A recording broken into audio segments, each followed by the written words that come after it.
네, 지난번 편히 잘 쉬었습니까? 아멘. 제가 참 오랜만에 이 집회 느낌을 좀 받는 것 같은데요. 저는 80년대에 제가 어렸을 때 저희 교회에서 집회를 참 많이 했습니다. 근데 아시다시피 저희 아버지께서 서울 여의도교회에서 오랫동안 신문을 하셨는데 도시 한복판에 있는 상가 건물에 있는 교회였어요. 네, 거기에서 제가 알기로 1년에 한 4번 정도 집회가 있었던 걸로 알고 있는데 여러분이 주무셨던 방이나 이런 게 없습니다. 그냥 다 교회에서 교회 의자에서 바닥에서 주무셨던 기억이 나고, 저희 큰 고모님께서 집회를 하도 자주 하니까 교회에서 이불을 손수 제작하셨어요. 근데 천조가리를 어디서 얻어오셔서 그 이불, 제가 아직도 기억나요. 너무 알록달록해요, 이불이. 쪼가리 이어가지고서 이불을 만드셨는데 수십 채를 만들어 오셨어요. 집회를 위한 전용의 이불을 교회에 기증하셨던 기억도 납니다. 참 이 말씀을 사모하는 사람들의 이 집회의 모임이 얼마나 은혜스러운지 다시 한번 이번 주말을 통해서, 이번 안식일을 통해서 또 경험하게 돼서 너무 하나님께 감사를 드립니다. 더해서 저희 아이들이 캄보디아 가면 어제 설명드렸겠지만 방이 몇 개예요? 5개. 방이 4개요. 화장실 5개. 같이 잘 일이 없습니다.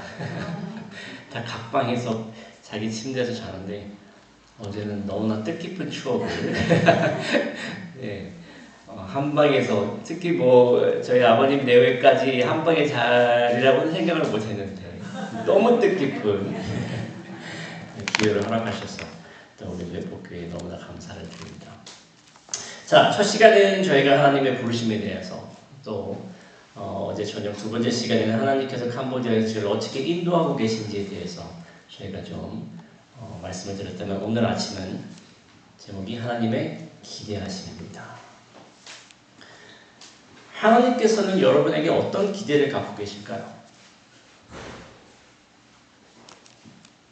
그분을 의지해서 그분의 뜻을 이루는 그렇죠. 하나님을 의지하고 하나님의 뜻을 이루는. 하나님의 뜻이 무엇입니까?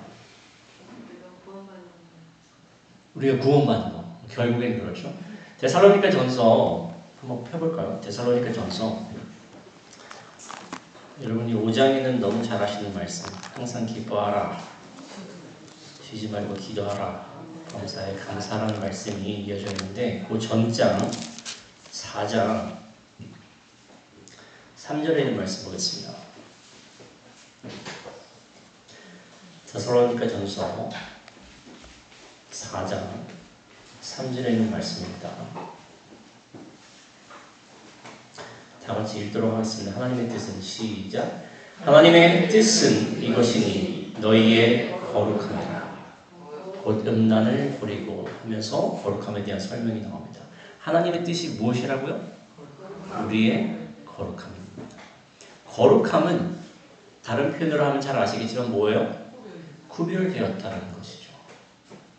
여러분은 하나님을 위해서 구별된 백성입니까? 아멘. 다시 한번.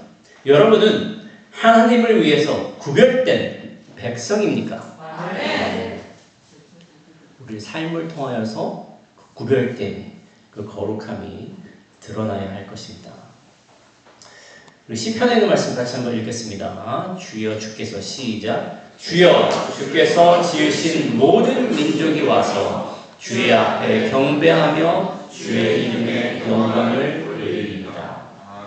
제가 캄보디아 선교를 하면서 매일같이 느끼는 것은, 여기 말씀하신 대로 어떤 특정한 민족을 얘기하고 있지 않죠.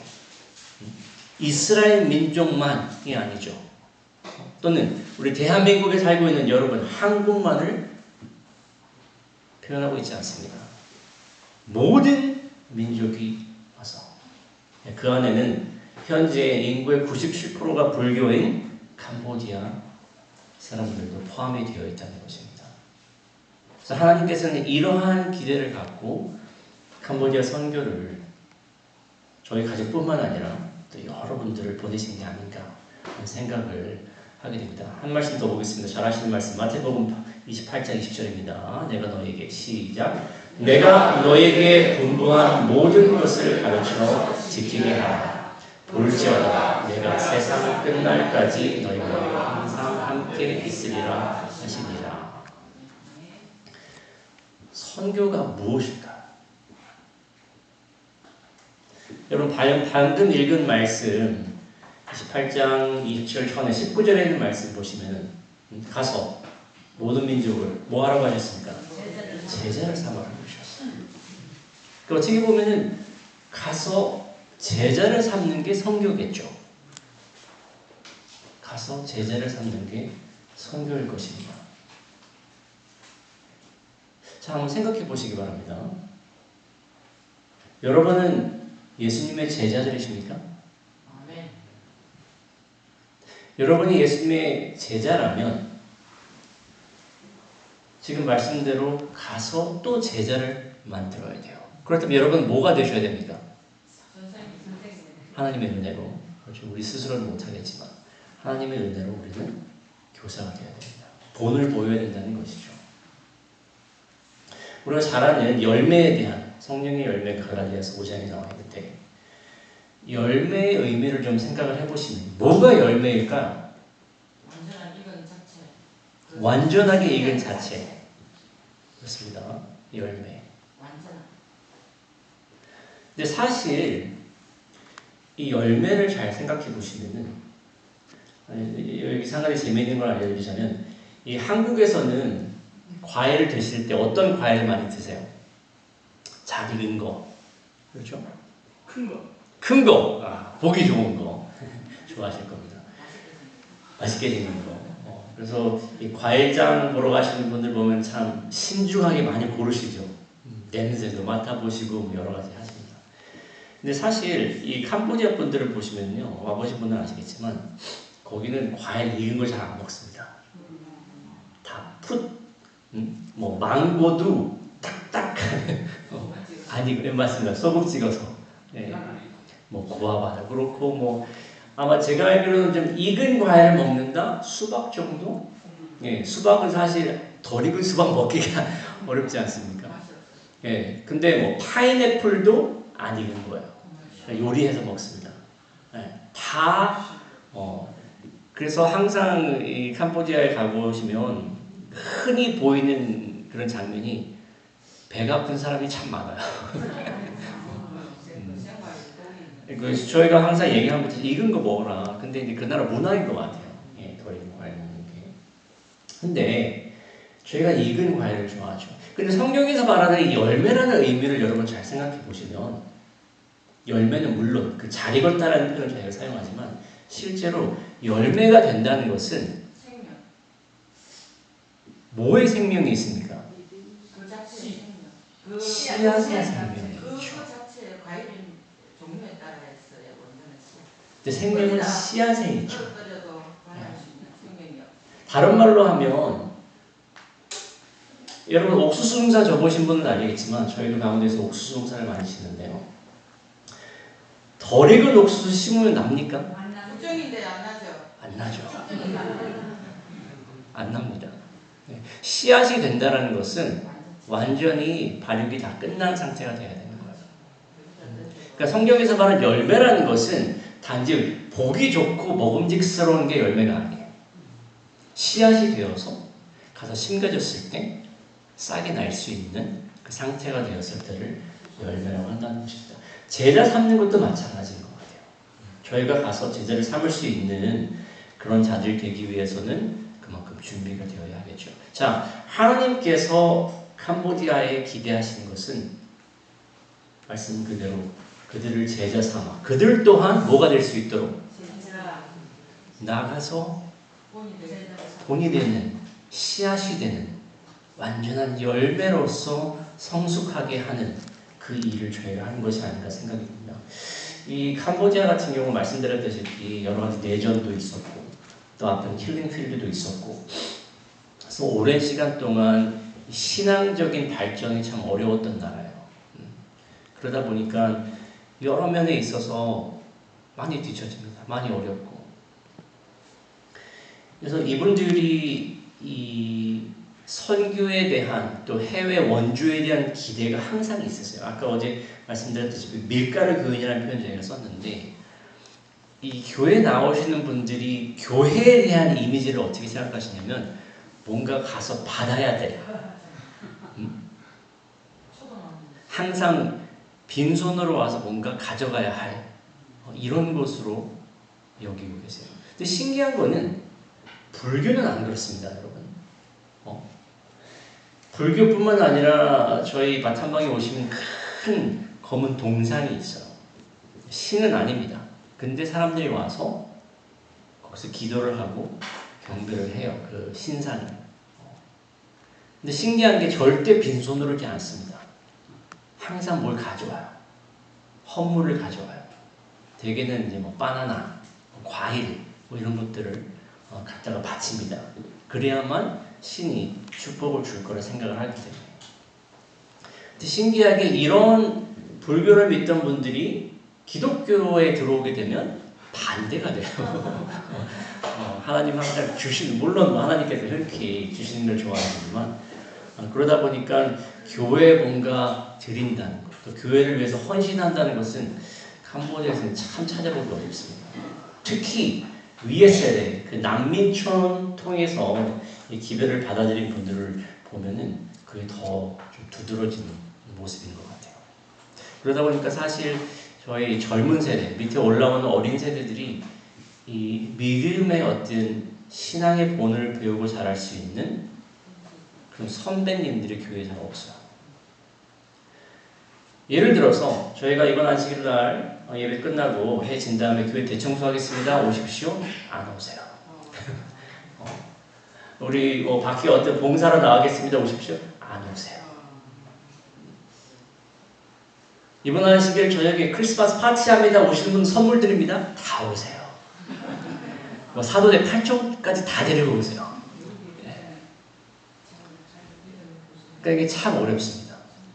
참 어려워요. 아직까지 아까 말씀하셨던 그 어린 신앙의 그 자세를 벗어나지 못하고 있는 모습을 볼 수 있는데, 저희가 이제 오늘 보여드릴 여러 가지 선교 사역들은 이러한 것들을 좀 변화시키기 위해서, 그래서 어렸을 때부터 이 신앙이 정말 무엇인지, 제자 된다는 것이 무엇인지, 열매 된다는 것이 무엇인지를 위해서 하고 있는 여러 가지 사역인 것을 좀 말씀드리겠습니다.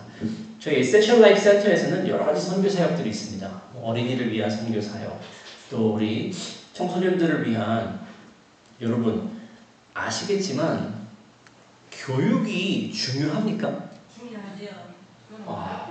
말할 필요가 없죠, 진짜. 특히 캄보디아 같은 나라에서는 교육이 없으면 미래를 논할 수가 없습니다, 이 친구들한테. 그래서 저희가 장학금 지원 사업도 있고요. 그 외에 여러 가지 사역들을 진행하고 있습니다. 자, 어린이 선교. 혹시 어린이 선교 해보신 분 계실까요? 네. 몇 분 계시는 것 같은데, 어린이 선교가 중요합니까? 중요하죠. 왜 중요할까요? 어릴 때부터 그 말씀이 속에 들어가야 커서 떠나질 않아요. 그렇죠. 네.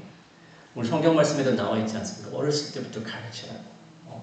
저희가 비록 이 아이들이 불교 집안에서 자라고 있고 하나님에 대해서, 예수님에 대해서 모르는 부분이 많지만 최대한 저희가 그들을 가르치기 위해서 노력을 하고 있습니다.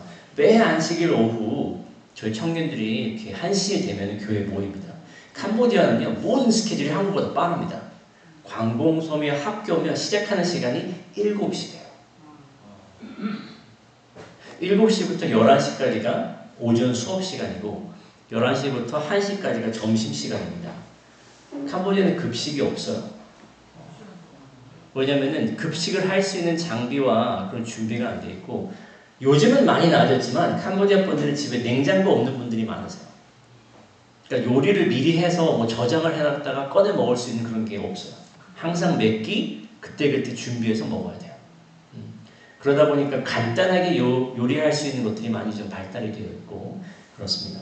그래서 1시에 저희 청년들이 모여서 함께 한 30분 정도 기도하고, 또 간단하게 그날 어떤 분교 일을 할 것인지 논의를 좀 합니다. 이렇게 율동 배우는 시간도 있고요. 그리고서는 다양한 교통수단을 이용해서 각자의 배정된 마을로 향합니다. 여기 이제 보시면은 이 산발이 차라고 그러죠. 네, 바퀴가 3개의 조그만 차도 있고요. 뚝뚝이라고 불리는 오토바이 뒤에 저런 마차 같은 걸 끌고 가서 오토바이를 타고 가는 경우도 많고, 또 트럭도 있고, 또 승합차도 저희가 구비가 되어 있습니다. 약 한 5개 정도 팀으로 나눠서 약 150명에서 200명 정도의 아이들을 매 한식을 만나고 있습니다. 네. 뭐 아주 특별한 경우를 제외하고는 1년에 제가 알기로는 한두 한식일, 명절 때문에 청년들이 교회에 없어서 다 고향으로 갈 경우는 좀 어렵지만, 그렇지 않은 매 한식을 저희가 이 사업을 진행을 하고 있습니다. 그 아이들에게 가서 예수님이 누구신지, 아시겠지만 이 어려운 환경에서 자라는 아이들에게는 희망이 없어요. 한 가지 말씀을 드리자면, 캄보디아는 전체 인구수 가운데 60대 이상의 약 한 10%밖에 안 됩니다. 한국은 제가 잘 모르겠어요. 훨씬 많을 걸로 압니다. 예, 아마 30% 이상은 되지 않을까 싶은데, 반면에 30대 이하의 청소년들은 인구의 반을 차지합니다. 상당히 젊은 나라예요. 그리고 어린 친구들이 많아요. 각 가정에도 아이들이 많습니다.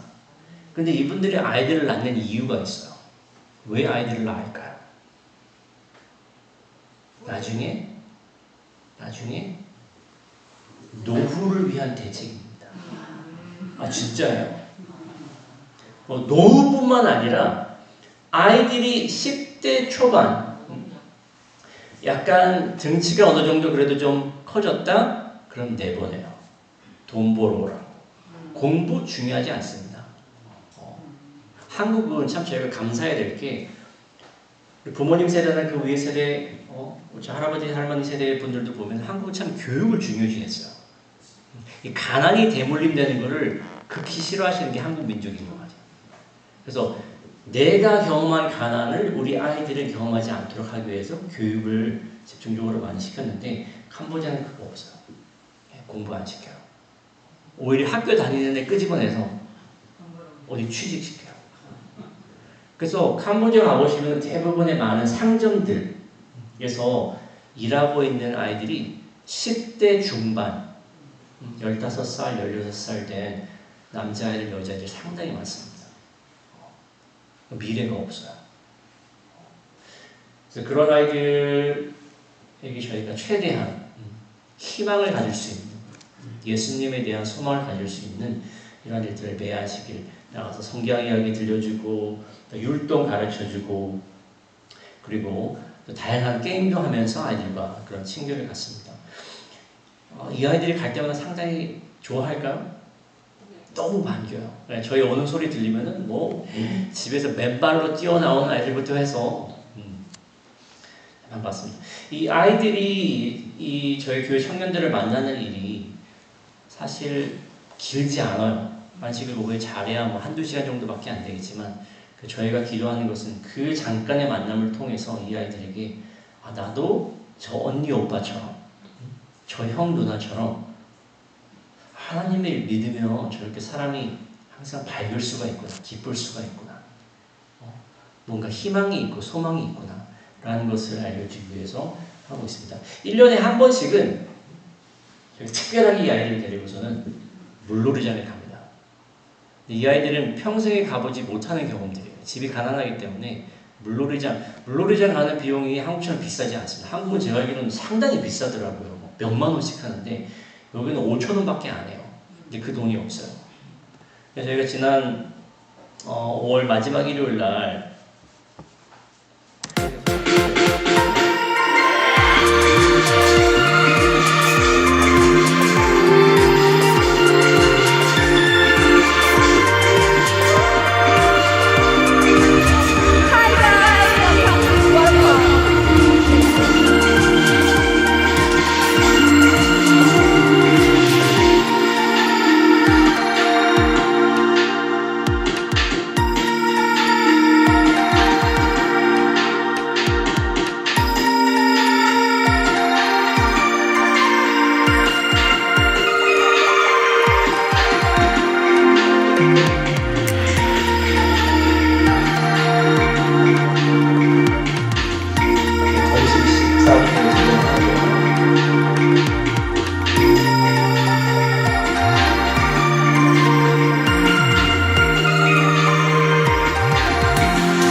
즐거워 보이나요?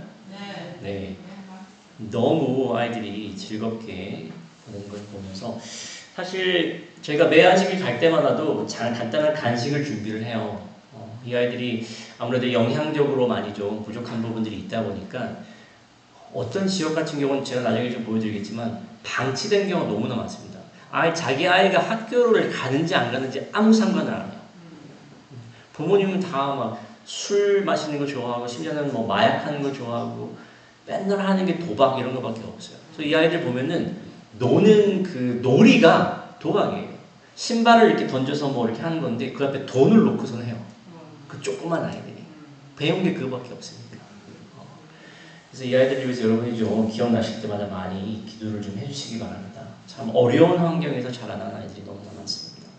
이러한 어린이 선교 사업을 저희가 진행을 하고 있고요. 또 하나는 장학 사업을 진행을 하고 있습니다. 말씀드린 대로 이 아이들에게 있어서는 미래가 교육밖에 없어요. 근데 이 교육을 받을 수 없는 아이들이 참 많습니다. 말씀드린 대로 집안 형편이 어렵거나 여러 가지 상황상 하기 어려운 친구들이 있다 보니까 이 아이들을 위해서 저희가 이런 장학 사업들을 진행을 하고 있습니다. 학비를 지원하는 것뿐만 아니라 생활할 수 있도록 거주 환경을 마련해주고 또 스스로 자립할 수 있는 그러한 일자리도 저희가 센터에서 좀 많이 주고 있습니다. 이게 왜 중요한가 봤더니 어제 말씀드렸다시피 불교 집안이잖아요. 네, 가족에게서 오는 압력이 커요. 그러니까 가족이 만약에 조금이라도 이 학생들에게 교육적인 지원을 하고 있다면 기대하는 바가 더 커질 수밖에 없어요. 얼른 나가서 돈 벌어야 되니까. 뭐 안식일이고 이런 거 아무 상관 안 하잖아요. 집안에서는. 그렇다 보니까 최대한 집으로부터 좀 독립을 시키려고 저희가 노력을 합니다. 경제적으로만이라도. 그래서 이 아이들이 신앙을 하는 데 있어서 어렵지 않도록. 그래서 매년 저희가 이 장학생들을 선발을 합니다. 인터뷰를 하고 정말 필요한지를 보고 이 아이들에게 필요한 그러한 교육적 지원이 들어갈 수 있도록 주는데 어린 학생들이 지금 초등학교 한 2학년부터 있어요. 집안 형편이 어려운데 학교를 보내고 싶은 그런 초등학교 어려운 집안부터 해서 대학생들까지 다양하게 장학생 사업이 진행이 되고 있습니다. 2019년도에 저희 형님이 센터장으로 계실 때 이 고등교육에 대한 필요성을 느끼고 그래서 대학 과정을 신설을 하게 됩니다. 캄보디아 대회랑 같이 협력을 해서 시작이 되었는데 사실 저는 개인적으로 반대했어요. 아직 센터가 자리도 잡지 않았는데 왜 자꾸 일을 벌이냐. 그게 저희 형님 스타일이에요. 일을 잘 벌이세요. 네. 사실 지금 저희가 하고 있는 많은 이런 선교 사역들이 다 저희 형님이 버려놓고 간 일들이 많습니다. 예전에 한번 저희가 중국 선교를 간 적이 있는데 저희 형님이 중국 선교를 다녀오시더니 미국으로 가게 된 저를 딱 불러놓고 얘기를 해요. 동생, 중국에 갔더니 형편이 어려운 친구들이 참 많더라. 내가 그 친구들한테 장학금을 주기로 약속했거든. 네가 좀 책임져줘. 그러고 가버렸어요. 네. 그래서 저희가 이제 교회 청년단하고 같이 합심을 해서 장학금 지원한 것이 있는데, 근데 이렇게 그러니까 불쌍한 사람을 보면 도와주고 싶은 마음이 저희 형님은 참 많으세요. 저는 좀 많이 따져요. 해야 될까? 말아야 될까? 저희 형님 하세요. 근데 이렇게 많은 사역들을 벌이신 것 가운데 신학교 사업을 시작을 했는데 여기 맨 앞에 왼쪽에 있는 분이 저희 형님입니다. 저는 반대를 했어요. 준비가 안 돼 있다. 좀 더 시기를 기다리고 봐야 되지 않을까. 근데 지금 와서 보면은 정말 필요한 사역이었습니다. 자, 고등학교까지 교육을 받고 대학 과정이 없는데 캄보디아에 있는 대학들은 안식일 지키는 게 정말 어렵습니다. 1, 2학년 때는 보통 월요일부터 금요일까지 수업을 받아요. 그런데 3, 4학년이 되면 모든 수업이 다 주말로 바뀝니다. 토요일하고 일요일밖에 안 해요. 이유가 주중에는 뭐 하라고? 가서 돈 벌으라는 거예요. 그러니까 학교 입장에서는 많은 배려를 해주고 있는 겁니다. 학생들을 위해서. 근데 저희 재림교회한테는 너무나 안 좋은 거예요. 학위를 딸 수가 없어요. 그렇다 보니까 저희가 신학교에 대한 필요성을 너무나 절실히 느꼈고, 또 한 가지는 그 캄보디아에서 목회하시는 분들 가운데 특히 젊은 세대들 중에서는 신학을 전공한 분들이 꽤 많은데 대개는 유학을 할 수밖에 없어요. 옆에 있는 태국 삼육대학이나 또는 필리핀에 있는 삼육대학교를 갈 수밖에 없습니다. 근데 영어를 못하면 못 가요. 근데 캄보디아는 영어 못하는 젊은 세대들이 너무나 많거든요. 그럼 이 친구들은 어떻게 보면은 대학 과정이 없는 거예요. 그러니까 세상 대학을 다녀서 안식을 범하고 결국에는 세상으로 가버리든지 아니면 그냥 가서 일자리 찾는 것밖에 없어요. 그래서 저희가 신학과정, 교육과정, 또 건강에 관련된 세 가지 학과를 2년제 단기 대학으로 시작을 해서 운영을 하고 있습니다. 제가 2023년도, 2022년도 2월 달에 가서 2023년도 7월 달에 2019년도에 시작한 첫 1기 졸업생이 이때 배출이 됩니다. 코로나 때문에 많이 뒤처져서 배출이 되는데 아직까지도 그날의 감정을 기억을 하고 있어요. 너무 가슴이 뭉클했어요. 지금 이 6명의 학생들이 다 교회에서 전도사로서 또 교사로서 봉사를 하고 있습니다. 우리 대회장님과 또 우리 대회 교육부장님 또 여러 직원들이 같이 있는 모습인데요.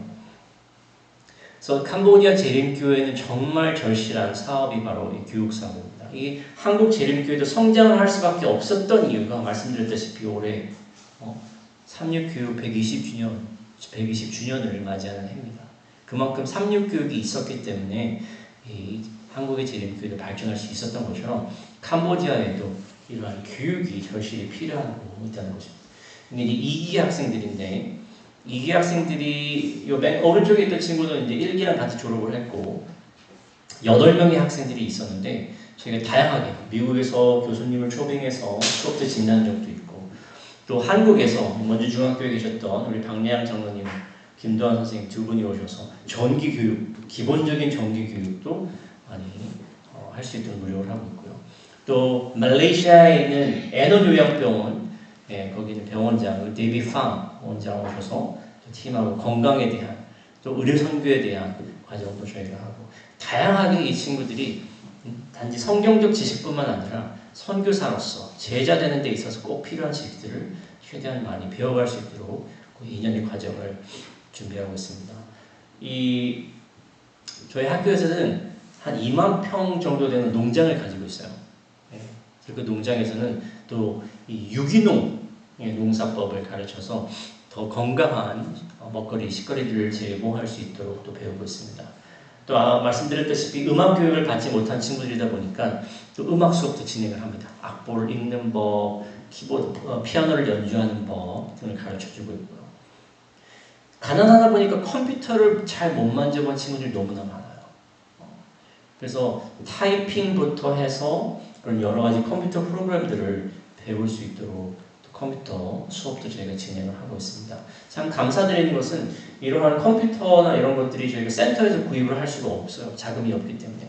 그래서 어떤 집사님들이 헌금해 주시고 도와주시고 하셔서 이러한 일들이 가능해졌다는 것에 대해서 참 감사를 드립니다. 그래서 이 8명의 학생들 가운데 중도 탈락자들이 생길 수밖에 없겠죠. 또 포기하는 사람도 있고. 그래서 지난 2024년도 12월에 5명의 학생이 하나님의 은혜로 2년의 과정을 수료하였습니다. 그래서 지금 다 교회에서 또 학교에서 삼림학교에서 교사로 봉사를 하고 있어요. 지금 3기와 4기 학생들입니다. 지금 여기 안 나와 있는 4명의 또 그 전도사님들이 계세요. 곧 이제 목사님 안수를 받으실 분들인데 그분들까지 하면은 총 11명의 학생이 지금 저희 신학교에 등록을 하고 입학을 하여서 공부를 하고 있습니다. 참 하나님께 감사를 드려요. 제가 저희 형님이 그래도 그런 앞을 내다볼 수 있는 그런 선견지명이 있었기 때문에 이 일이 가능하지 않았을까 하면서 감사하고 있습니다. 너무나 필요합니다. 삼육교육이. 그래서 이 캄보디아 삼육대학 또 신학교를 위해서 여러분 좀 많이 기도를 해주시기 바랍니다. 교회 개척과 학교 개척은 절실하겠죠. 저희 센터에서 30분 정도 북쪽으로 가면 트먹골이라는 도시가 있는데 교회가 아직 없어요. 옆에 맨 왼쪽에 보시면 교회 부지는 있지만 교회가 없어요. 교회 부지는 큰 대로변가에 있는 정말 좋은 부지입니다. 근데 캄보디아 대회에서는 자금이 없다 보니까 이 교회 부지를 임대해 주려고 임대 사업하려고 그런 계획을 가지고 계셔서 제가 교회를 세워야 된다고. 그래서 저희가 교회 세우기 위해서 많은 집집 방문을 하고 또 사람들에게 말씀을 전하고 전도하는, 또 안식일에는 이렇게 초가집 교회를 저희가 하나 만들어서 거기서 예배를 드릴 수 있도록 진행을 했었습니다. 또 베인 지역은 저희 센터에서 한 10분 정도 거리에 있어요. 이곳에서도 원래 기존에 교회가 있는데 다 나이 드신 분들밖에 안 나오셨어요. 그래서 여기서도 우리 신학교 학생들하고 같이 안식일 예배 지원하는 그런 일들을, 또 방학된 거기서 간단한 학교들이 많고 아이들이 많다 보니까 학생들을 위한 이러한 수업도 저희가 계속해서 진행을 하고 있습니다. 이 기차역 마을은 저희가 살고 있는 바탄방에서 가장 생활이 어려운 곳이에요. 여기는 보시다시피 너무 빈곤한 그러한 생활을 하고 있습니다. 말씀드렸던 알코올 중독, 마약 중독, 도박 관련된 아이들은 너무나 방치가 되어 있고, 가보시면은 쓰레기는 말할 것도 없고 너무 지저분해요. 근데 그런 데서 사람들은 생활을 하고 있습니다. 그래서 이곳에 저희가 한 그 집에 있는 마당을 빌려서 가운데 보시는 이러한 가구물을 하나 지었어요. 비 안 맞게. 비가 자주 오기 때문에 또 햇빛이 너무 뜨겁고, 그래서 이곳에서 아이들을 위한 돌봄 교실을 현재 운영을 하고 있습니다. 브라질에서 오신 선교사님 한 분하고 또 저희 교회 청년 한 명하고 같이 팀이 이뤄서 매일 오후에 나가서 이 아이들을 돌보는, 안식일 날 가서 분교하는 것만으로는 부족하더라고요. 그것만 가지고는 이 아이들이 제자되는 데 있어서는 너무 어렵기 때문에 저희가 좀 더 관심을 갖기 위해서 매일같이 이곳을 방문을 하고 있습니다.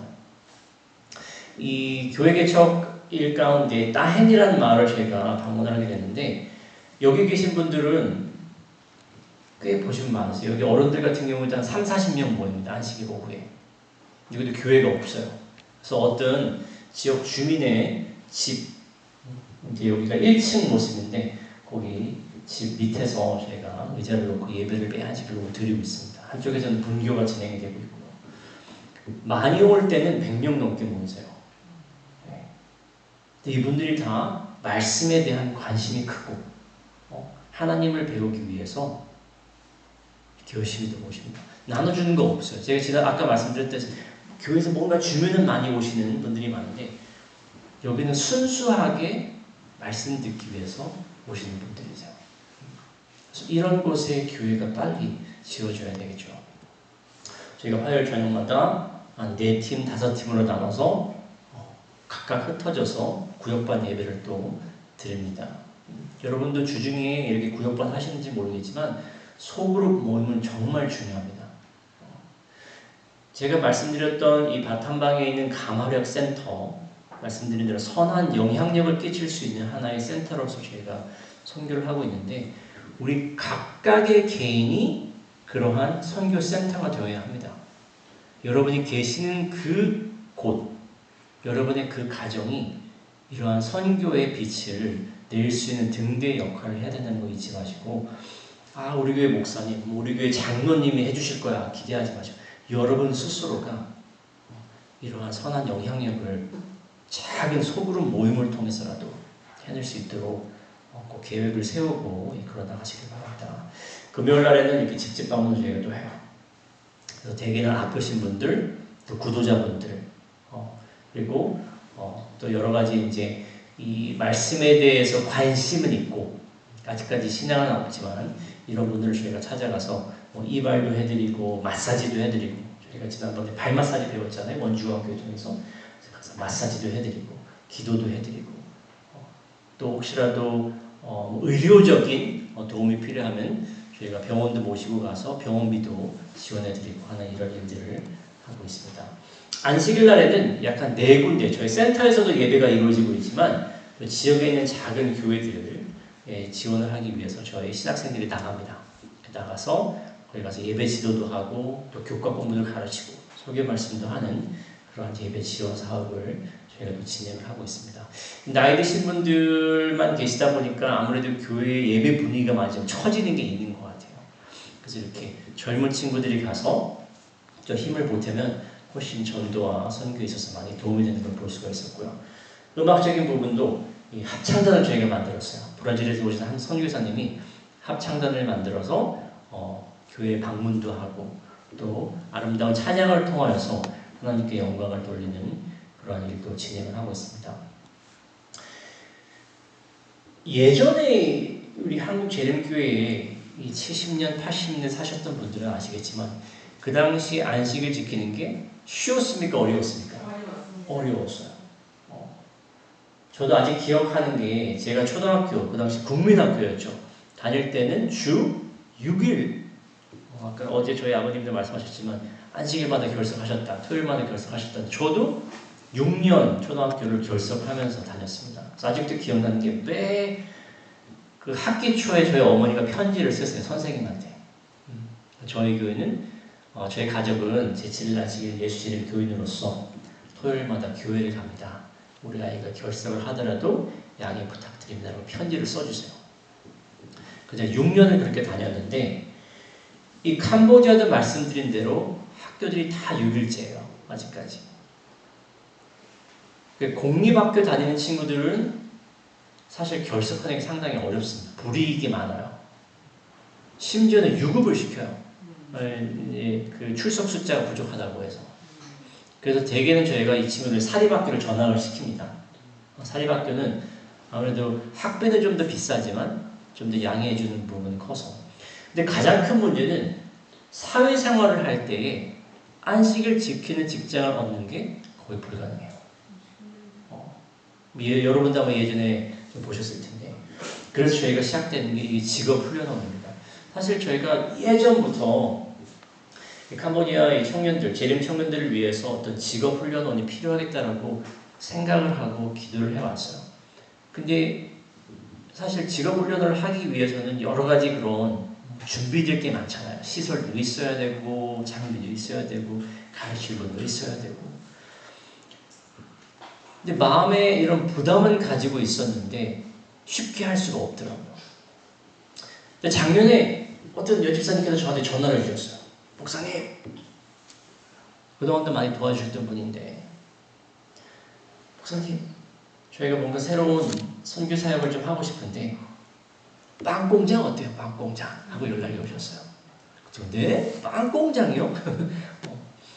근데 이 직업을 위해서 이 빵 공장을 했으면 좋겠다라고 말씀하시고서는 시작을 하자는 거예요. 근데 여러분이 한국 분들 아시지만 한국 분들 성격이 어때요? 급합니까? 아니면 인내심이 많으세요? 무조건 빨리빨리예요. 외국인 근로자들이 한국에 와서 제일 빨리 배우는 말 중에 하나도 빨리빨리잖아요. 정말 속전속결로. 그래서 그게 제가 기억하기로는 작년 2월, 3월 뭐 요때 나왔던 얘기인데 3월 달에 제가 잠시 한국에 방문했을 때 벌써 그 뭐라고 합니까? 시작할 수 있는 그 돈을 벌써 저한테 딱 주시는 거예요. 이거 들고 가서 목사님 시작하십시오. 1,000만 원을 주셨어요. 그때부터 저한테 부담이 생기기 시작합니다.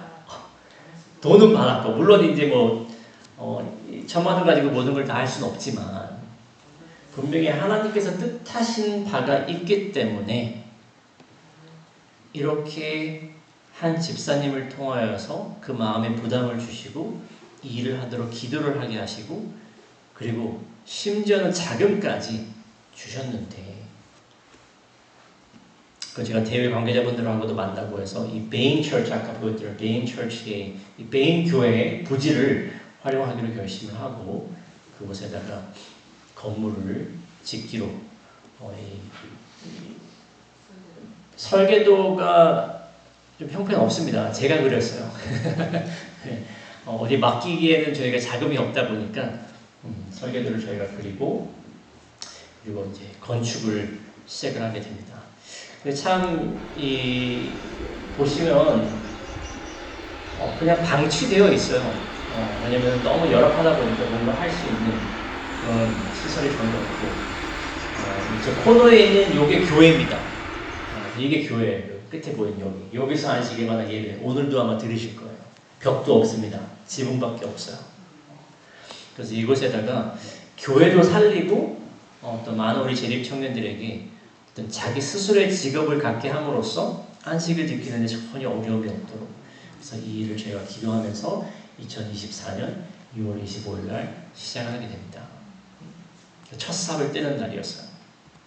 그래서 그때 한 10분의 일꾼들이 저희 바탐방 말고 이제 시엠립이라는, 가보신 분들은 아시겠지만 그 앙코르와트라는 큰 사원, 어제 보여드렸던 그 사원이 있는 도시에서 오셨어요. 10분이 이거 건축을 위해서. 그래서 26일부터 시작을 하게 됩니다. 이 캄보디아 땅은 상당히 물론 돌이 없습니다. 바위가 없어요. 예. 그리고 한국은 제가 알기로는 이제 마사 토질의 그런 땅들이 많은데 여기는 약간 진흙이어서 비가 오면 배수가 안 돼요. 예. 물이 잘 안 빠집니다. 그래서 사실 이 교회도 예전에는 터가 이거보다 훨씬 낮았어요. 그래서 비만 왔다 하면 발목 이상 물이 잠겼습니다. 전체가 다. 그래서 2020년도, 21년 동안 저희가 이제 땅을 좀 그 덱터라 그러나요? 흙을 넣어서 좀 높여서 저희가 건축을 할 수 있었는데요. 그래서 이렇게 건축이 진행됐습니다. 그 1,000만 원 가지고는 부족하겠죠. 그래서 그 도와주신 집사님이 좀 더 도와주겠다 약속을 하셨어요. 사실 저는 건축을 해본 경험이 없습니다. 그래서 이제 호주 선교사님이 이제 CM립에서 고아원을 운영하시는데 캄보디아 오신 지 한 30년 되신 분이 있어요. 제가 그분한테 대해서 여쭤봤어요. 선교사님, 저희가 이런 일로 인해서 건물을 지으려고 하는데 한 얼마 정도 들지 좀 견적서를 뽑아달라. 뭐냐면은 여기 보이는 이 건축업자한테 저희가 부탁을 했더니 할 줄을 모른대요. 자기는 지을 줄은 아는데 계산하는 건 모른다는 거예요. 그래서 아이고 큰일 났다. 그래서 기도하면서 이제 선교사님한테 부탁을 드렸어요. 선교사님께서 아주 자세하게, 그분은 이제 건축을 많이 하셨기 때문에 어디에 얼마가 들어가고 어디에 얼마 들어가고 그래서 뽑아주셨어요. 근데 그게 약 한 15,000불이었습니다. 15,000불이면 한 2천만 원 돈 되겠죠? 지금 환율로. 또 집사님께서 그 정도 돈이면 우리가 마련할 수 있을 것 같다 해서 시작을 하게 됩니다. 그래서 7월 15일 날 벽이 올라가고 8월 초가 되니까 지붕이 덮이기 시작했어요. 저희가 자주 가서 기도를 드렸습니다. 하나님께서 이것을 통하여서 놀라운 역사가 일어날 수 있도록. 그리고 8월 지나고 9월이 됐을 때 이제 안에 내부가 어느 정도 마감이 되어 갔어요. 근데 이 건축을 해보신 분들은 아시겠지만 이 건축이 예상했던, 계획했던 그 금액 안에서 이루어지는 경우 본 적 잘 없으시죠? 말씀드렸다시피 저희가 건축에 대해서 잘 모르고, 그리고 이 비용적인 부분에 있어서도 잘 지을 수밖에 없잖아요. 한 번 지으려면 이 청년들이 왔을 때 정말 잘 활용할 수 있는 건물을 지어야 되다 보니까 조금 더 튼튼하게, 조금 더 좋은 자재로 짓다 보니까 비용이 늘어날 수밖에 없었어요. 그래서 이 9월이 돼서 어느 정도 정산을 하니까 들어간 비용이 배가 들어간 거예요. 2천만 원을 계획을 하고서는 이 건축을 시작을 했는데 지출한 내역을 보니까 4천만 원이 들어간 거예요. 큰일 났다. 2천만 원 빚이잖아. 약속하신 금액은 2천만 원밖에 안 되는데 어떻게 됩니까? 기도해야죠. 기도합니다. 하나님, 이 사업 물론 저에게 원은 있었지만 저는 항상 저희 아버지를 닮아서 그런지 뭔가 확실하게 준비가 되지 않으면 잘 하기를 싫어해요. 근데 분명 하나님께서 시작하신 사업인 것을 제가 믿음으로 확신을 합니다. 그렇기 때문에 이 캄보디아에 있는 재림 청년들을 위해서 주님께서 마련하신 이 사업이 완성될 수 있도록, 마무리될 수 있도록, 그래서 하나님께서 영광 받으실 수 있도록 도와달라고 기도를 했어요. 하나님께서 도와주실까요? 아멘. 여러분, 하나님께서 역사하시는 데 있어서 부족함은 없습니다. 그건 저희의 믿음의 부족함이지 절대 하나님께서는 하시는 사업에 있어서 부족하게 안 해주세요. 그래서 필요한 자금을 마련을 해주셔서 저희가 이 건물을 완공을 하게 됩니다.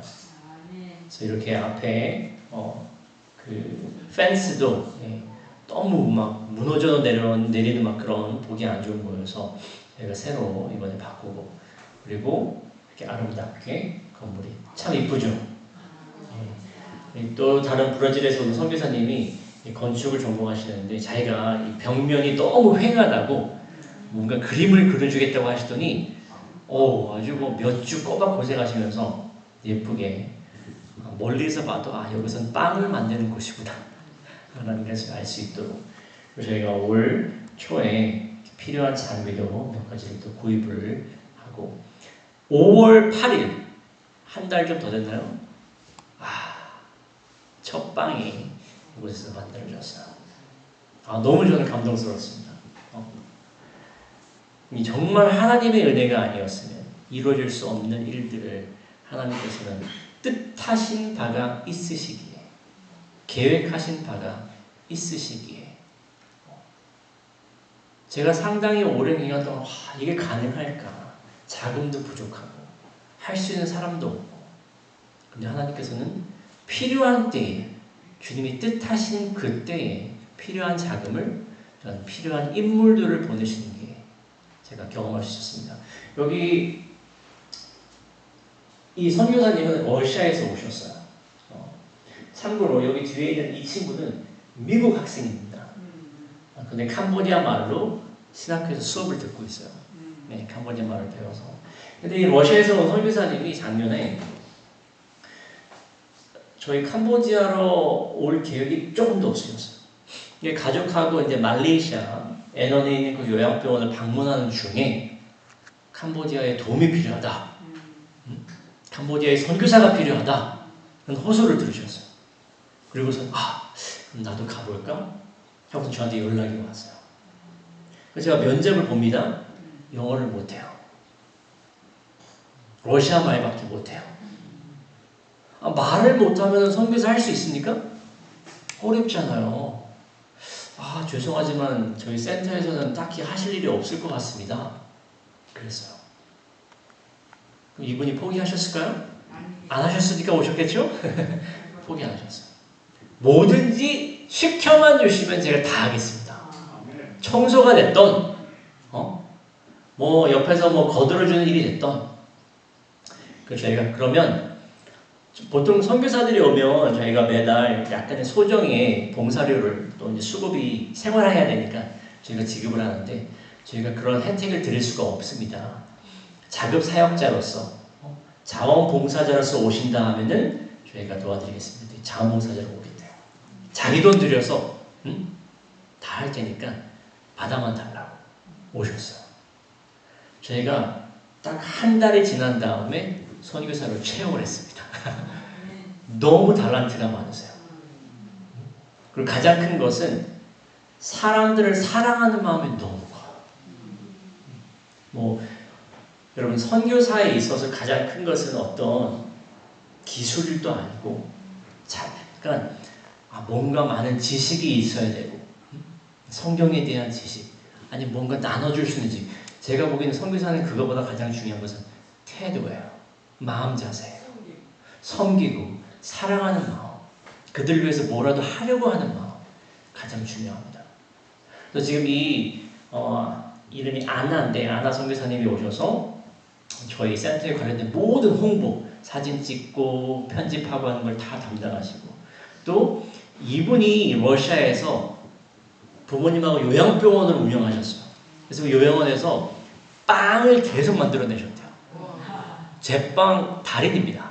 그래서 어쩜 하나님께서 이 필요한 인재를 처음에는 저희는 원치 않았잖아요. 저희가 보기에는 어제 말씀드렸던 그 아브라함 라루 선교사처럼 나이가 많아서 갈 수 없습니다. 라고 했던 것처럼 말도 할 줄 모르고 뭐 딱히 뭐 피아노를 칠 줄 아는 것도 아니고 저희한테 크게 도움이 될 것 같지 않습니다라고 처음에는 생각했지만 하나님께서는 이분의 필요를 아셨기 때문에 보내시고 가장 필요한 때에 저희 센터를 위해서 봉사할 수 있도록 인도하신 걸 저희가 보게 됩니다. 그래서 매주 목요일 빵 굽는 날입니다. 다양한 빵, 다양한 디저트를 저희 신학교 학생들이 배우고 있고 결국에는 나아가서 이 친구들로 하여금 자기가 생활할 수 있는 여러분도 아시겠지만 사도 바울께서는 뭐 하시는 분이셨습니까? 무슨 일? 천막 깁는 일을 하셨어요. 이 캄보디아에 말씀드렸다시피 많은 교인들이 항상 의존증이 있으세요. 어떤 선교 사업을 한다? 그러면은 외국만 쳐다봐요. 외국인만 봐요. 저만 봐요. 목사님 돈 좀. 근데 그렇게 해서는 안 되잖아요. 그렇게는 절대 제자가 될 수가 없어요. 그들 스스로가 설 수 있도록 물론 하나님을 의지하기 때문에 그들이 기도하기 때문에 그래서 이런 직업적인 부분 또 신앙적인 부분들 그들이 자립할 수 있도록 저희가 계속 제자 훈련을 하고 있습니다. 그래서 여러분께서 이 일을 위해서 많이 관심 가져주시고 많이 기도해 주시기 바랍니다. 캄보디아는 아직도 너무 힘들어요. 어려워요.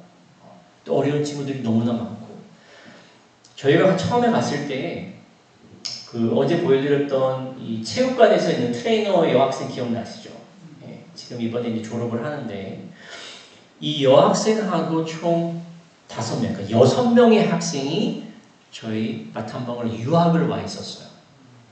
다 침례를 받았던 친구들이고 그래서 저희가 이 친구들을 위해서 장학금을 주고 아까 보여드린 장학 사업을 하고 제가 처음에 이 친구들 사는 집을 갔더니 진짜 학고방 같은 작은 방 하나에 남녀 6명이 사는 거예요. 돈이 없으니까. 심지어는 이 친구들이 먹는 음식을 봤더니 500원어치 반찬을 삽니다. 나가 사 먹기엔 돈이 없고 그 반찬을 아침, 점심, 저녁 나눠서 먹어요. 쌀은 집에서 오더라고요. 부모님 농사를 지시니까 쌀은 보내와요. 그럼 그 쌀 가지고 500원어치 반찬 사서 나눠서 생활하고 너무 열악한 거예요. 그래서 제가 그 다음 주에 당장 이 친구들을 저희가 임대에 쓰고 있는 기숙사로 옮겼어요. 옮겨가지고서는 거기서 더 한 방에 2명씩 또는 3명씩 침대에서 생활하고 더 깨끗하고 청결하고 공부하는 데 전념할 수 있도록 저희가 지원을 해줬어요. 지금 결과가 어떻게 됐을까요? 1명 남았어요. 2명의 친구들은 말씀드렸다시피 집에서 압력이 와요. 이거 돈 벌어야지. 신앙이 뭐가 중요하냐. 나가 돈 벌어라. 한 명의 친구는 중도 그만두고 집으로 가버리고. 또 다른 친구들은 말씀드렸다시피 안식일 문제가 해결이 안 되잖아요. 안식일로 학교를 가게 됩니다.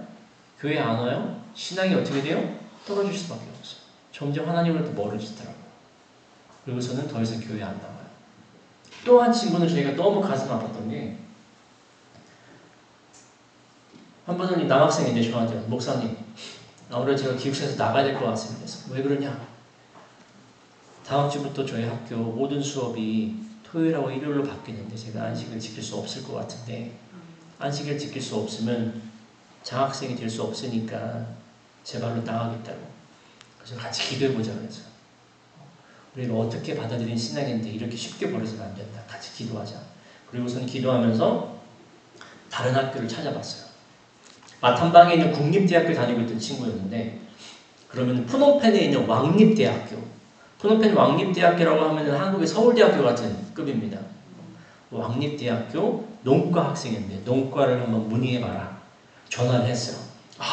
그랬더니 수업이 월요일부터 금요일까지만 있대요. 그럼 글로 전학을 가자.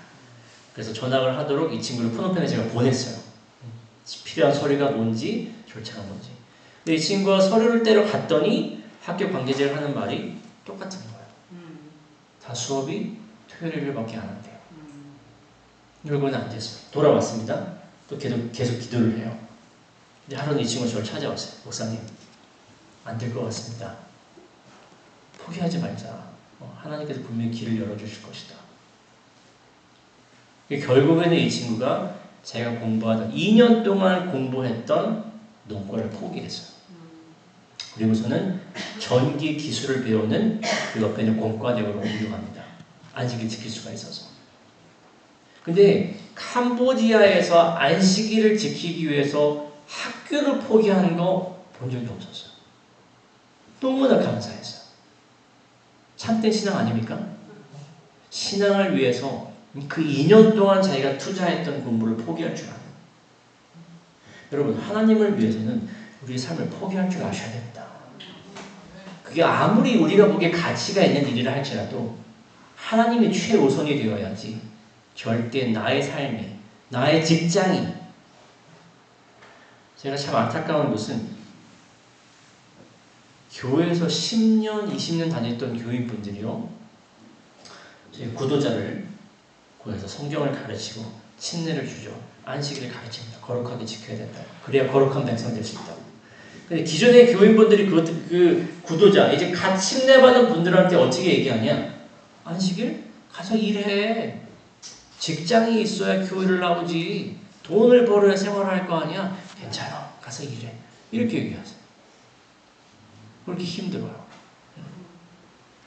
그래서 저희가 이러한 일들을 통해서 젊은 세대부터 다시 신앙이라는 것은 장난으로 하는 것도 아니고 단지 내가 필요할 때만 하는 것도 아니고 우리가 끝까지 하나님께 신실해야만이 그분의 놀라운 역사를 경험할 수 있다는 것을 어렸을 나이부터 계속 가르치고 있습니다.